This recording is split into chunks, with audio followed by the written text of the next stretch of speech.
सीते जय सीते सीते जय सीते जय सीते सीते जय सीते जय सीते सीते जय सीते जय सीते सीते।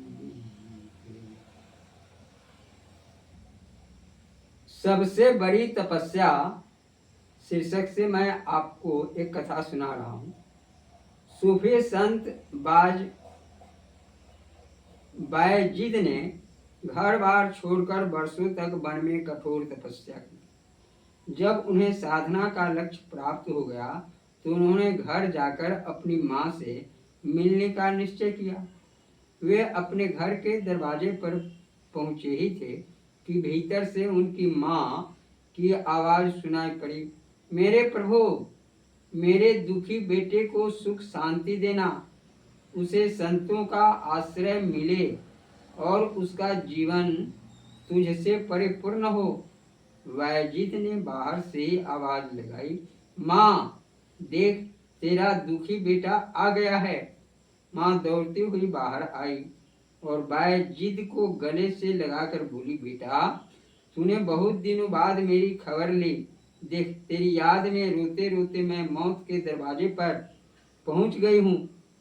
बायजीद ने कहा, माँ मैं ना समझ था जो तेरी सेवा छोड़कर कठोर तप करने के लिए चला गया।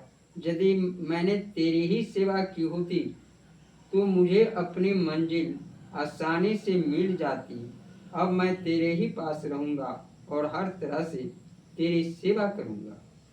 इसके बाद बायजीद हमेशा माँ की सेवा में लगे रहते। एक रात नींद से जागकर माँ ने पीने के लिए पानी मांगा। बायजीद ने घड़े में से पानी उड़ेलने के लिए बर्तन उठाया, लेकिन घड़ा खाली था।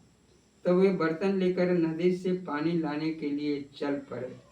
जब वे पानी लेकर वापस लौटे तब तक माँ सो चुकी थी। बायजीद उलझन में पड़ गए। अगर वे बर्तन नीचे रखते तो उसकी आवाज़ सुनकर माँ की नींद खुल सकती थी।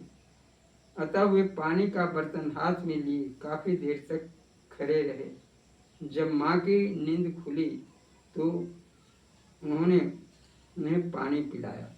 जीवन में प्रभु की प्राप्ति का सबसे सरल मार्ग है सेवा का लाभ उठाना। जन्म देने वाली माँ के प्रति स्वाभाविक कर्तव्य का पालन न कर कठोर साधनों के पीछे भागना समझदारी नहीं है। यदि अपनी हर सुख सुविधा को त्याग कर सेवा को ही लक्ष्य बना लिया जाए तो सबसे बड़ी तपस्या और क्या हो सकती है। जय श्री सीते। यह कथा प्रसंग आपको अच्छा लगे तो इसे आप अवश्य बार बार सुनने का प्रयास करेंगे। इस कथा में आपने सुना, बच्चे ने माँ की ममता को त्याग कर बाहर जाकर के वन में बहुत दिनों तक तपस्या किया और तपस्या करके फिर जब वापस आया तो फिर माँ की सेवा में लग गया। माँ ने उसे गले से लगाया और वह बेटा सोचने लगा, माँ मैं तुम्हें छोड़कर अब नहीं जाऊँगा कहीं।